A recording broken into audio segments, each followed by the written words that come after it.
Hey guys, I want to take a moment and talk about MSPGeekCon. This year, MSPGeekCon 2024 is coming up fairly soon. We are nearing the end of March. We've got April, and then the end of May is when the conference is going to be. So it's a little less or a little more than 2 months, something like that. May 19th to May 21st, Sunday, Monday, Tuesday. That is the conference date. We all get tons of questions from people like what day should they be coming in. I would plan to come in on Friday or Saturday, probably Saturday.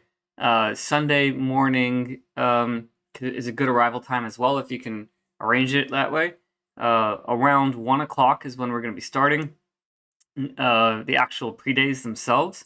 Registration will be opening somewhere around 9-10, something similar to last year where it opens up in the morning. And then find your spot, meet up with friends, hang out, get ready for an amazing packed 3 days. I'm going to talk a little bit about the theme this year. This theme is celebration today, or I usually pair celebration with appreciation. It's meant for us to open up our minds as a technician and appreciate what we have and what we see and what we can do and give back. So similar to last year, we actually copied the format pretty closely. We have a few things that are different. Let me just share my screen for a moment, and that did not work. Hold on 1 second. There we go. Okay, so we'll just share my screen. Here we go. MSPGeekCon.com is the website. I know there have been some trouble finding it, but if you go to mspgeek.org, it's going to be at the top as well. So we can just go there, and then right here on top we'll have MSPGeekCon. In here we've got get more information on MSPGeekCon, and that just takes us to the website. Now, on the website we've been making changes non-stop. So we threw up the original site with not a lot of detail as we were building out the agenda, but over time we've added to it. So we can see the schedule is up already. The schedule is going to be a little bit different than what we had last year, so we're going to go through that real quick. Where Sunday, 1 o'clock starts the pre-days, 5 p.m. is when the pre-day's over, at which point at 5 o'clock we've got the keynote in the main room. We're doing that on Sunday night as opposed to last year we did that the next morning. And then we have the welcome reception from 6 p.m. to 8 p.m. at that point. The next day, Monday, starts bright and early, 7 to 9. This time we are providing breakfast. And then 9 is when our sessions first start. We've got the keynote happening. Again, we have 6 keynote sessions occurring, or main stage sessions occurring. And day 1, we're going to have 3 of them. And day 2, we're going to have 3 of them. We did kind of split them up a little bit. So we've got day 1 has 1 and 2 sessions in the morning, 9 to 11. And then we've got some general sessions occurring 15 minutes after the keynote ends. So you've got some time to find the place where you're going to. Once we have the general session starting, we can kind of see that we've got some of these are actually missing some detail as we're continuing to build them out. But 11:15 to 12 is the first set of sessions, at which point 12 o'clock we've got lunch. And then after lunch, we actually have workshop time. So we are going to be putting together, this is something that has not really been discussed publicly yet. So this is breaking news, but we're going to have networking time. We're going to have workshops to get your hands on things to apply the lessons that we're talking about in real life, in real time, so that you can cement that experience in those lessons. So that's going to be for an hour, 1:45, 2:45, at which point we're back to the general sessions, or what we call the breakout sessions. And from 3 all the way to 4:45, I think, is when we have our last set of breakout sessions. And then at 5 o'clock, we are back in the keynote room. And then 6 o'clock, we have dinner in the vendor hall. And then the first night, we will have a Tech Bar podcast and Monday party. This is a vendor-sponsored party inside of MSPGeekCon. And then we've got the next day basically is a repeat of day 1. So we've got, again, the same 2 core sessions that are going to be happening. We've got the breakout session, more lab time, workshopping labs and networking time. And then we've got additional breakout sessions and then finally the final keynote, followed with the after party. And so that is the agenda in a really quick breakdown. We're still cementing which sessions are going to happen at what time, but we have selected almost all the sessions at this point, waiting on confirmation. So in here, if you scroll back up, you'll notice that we've got this area where it says general sessions. And so in here, these are our 4 tracks, and each one expands up into the different sessions that are available in each of those tracks at this point. We are going for 6 sessions per track. I think we've got almost all of them nailed down, so you can see what they look like on the website. As the schedule gets finalized, the agenda will be updated with the specific talks that will be happening at the specific time, so you'll be able to see it. This entire event schedule, is taken straight out of Whova, our current year's event app. And so if you're registered as an attendee, sign into the Whova app, you should be able to log in and see that agenda as well. And we'll have the floor plan updated and so on and so forth. I want to talk a little bit about the keynote sessions that we're going to be having. There are 6 keynote sessions, like I mentioned, and they're all heavily focused around the growth of a technician. Again, as MSP Geek, our ethos has been education, personal professional development.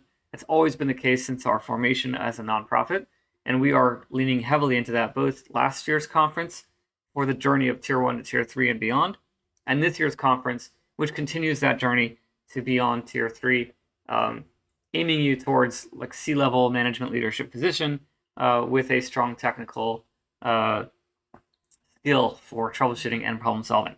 So the way we do this is we have 6 amazing speakers.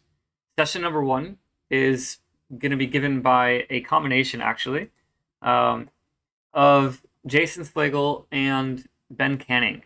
The 2 of them are going to get together, and they're going to talk about, how to take care of yourself. There's a common airline, a mandate given by flight attendants: put your own mask on before you assist others. Right? Put your own air mask on in the event of lack of oxygen. So that's what we're talking about first. You got to take care of yourself before you can think about doing anything else for anyone else, no matter what. You need to make sure you've got yourself into a place where you're capable of providing that assistance. Session number 2 is going to be given by Chris Cochran, formerly Huntress, formerly Netflix, currently Hacker Valley Media, and some other places. Chris is a very public figure and is a fantastic speaker. I'm looking forward to hearing him talk. He is going to be talking about taking pride and ownership in the work that you're doing, how to acknowledge and how to celebrate those wins that you have. So that's Chris. And then Robert Shafi, also well-known, very public, and amazing speaker. He was the last MC for Right of Boom, this past Right of Boom that just occurred in Vegas. Did a fantastic job. And he has an amazing story to tell, which you may or may not hear the exact or the full story. There's different parts and different sides to look at it. And he's going to be focusing on celebrating the team that you work with, like the work that we do as a technician or even as an owner, or whatever role that you're in as the MSP. It can't be done without the team around you. Trust me, a one-man shop, it sucks. Having that team, acknowledging that team, celebrating and appreciating the team around you, and that's really something that you should be keeping in mind, so that you don't alienate them and you guys can work together. Session 4 on day 2 is going to be given by the one and only Wes Spencer. Despite other people claiming to not be Wes Spencer, they are actually correct. They are not Wes Spencer. And Wes himself will be on stage talking about celebrating your workplace culture, company, and so on. Say what you want about the job that you have. Bottom line is you have it for a reason, and you should appreciate, and you can appreciate, being able to be there and getting paid for being able to make your livelihood a thing.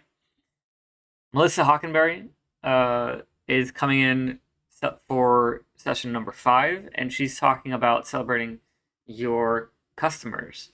As a technician, I can tell you personally, and I can know from experience with others, it's very difficult for us to see beyond the computer screen, beyond the phone that we have in our hands, to notice the customer and connect with them.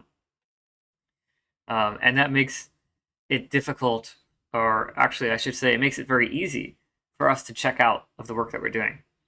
I actually had a recent LinkedIn blog post up, or not really a blog post, but it was a LinkedIn post up um, the other day, posted right after Write a Boom, actually, about how I don't think people are intentionally malicious, um, or they're not maliciously evil.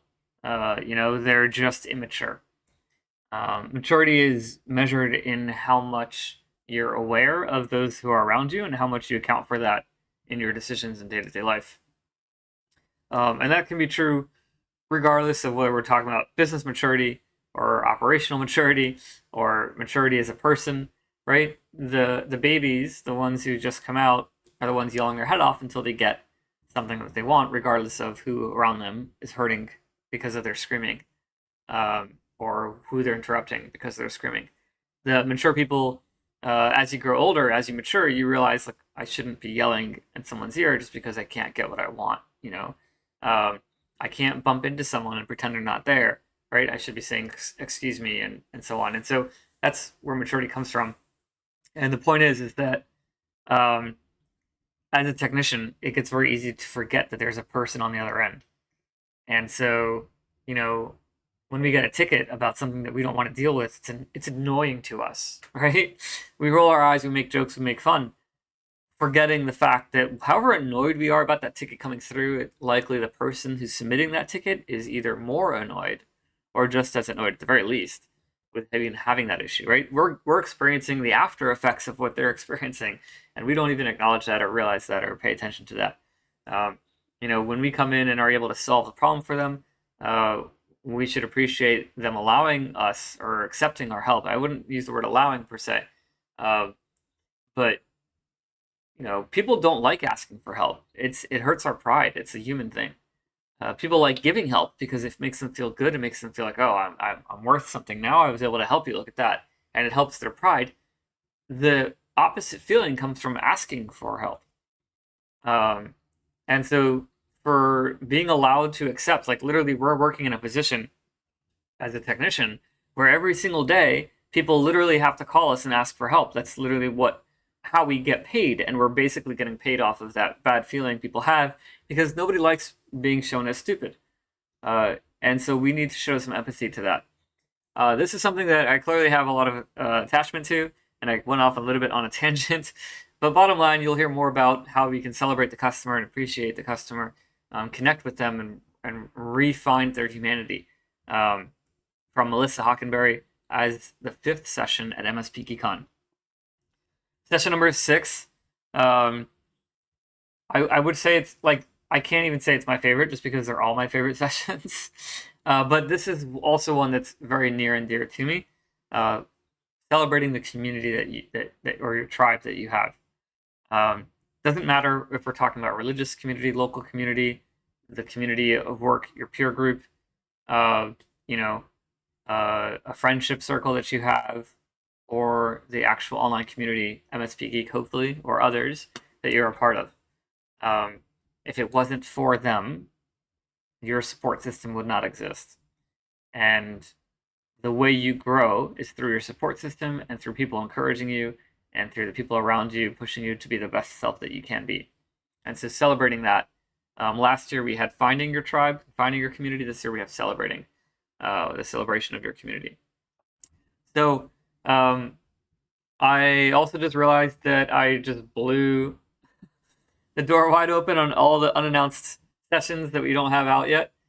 So if you're from MSP Geek and you're watching this, don't yell at me too much. But otherwise, hopefully this sounds interesting. As a business owner, this is something that you absolutely want your technicians coming to. This is something that you want to even come yourself just to see how they are within their element, networking with other technicians. Come for yourself and see what kind of conference we have. MSP Geek itself is not just for technicians. We're for business owners and operations as well. We're expanding into those areas. And the conference that we're talking about, like the skills that we're going to be giving, are both technical and non-technical as well. There will be no non-technical stuff as well. So with that being said, I'm going to repeat an offer that I had out last year as well. if anyone is looking to come to the conference and for some reason is not able to make it, for something that they feel I can help with, let me know. We can try to do some discount codes if there's a price issue. I'm happy to talk to whoever to engage on what the conference is about and why you should be allowed to go. If it's something that your boss is not letting you do, happy to talk to them. Reach out to me, Mendy at MSPGeek.com. And like I said, I will happily get into a conversation and see what we can do to help. Last year, we had people coming from literally all over the world. We had people from Australia, New Zealand, and the UK came into MSPGeekCon. It was a fantastic experience. If there's something that we can do to help get you here, let me know, and I will try my best. Thanks for watching, and I hope you have a great day.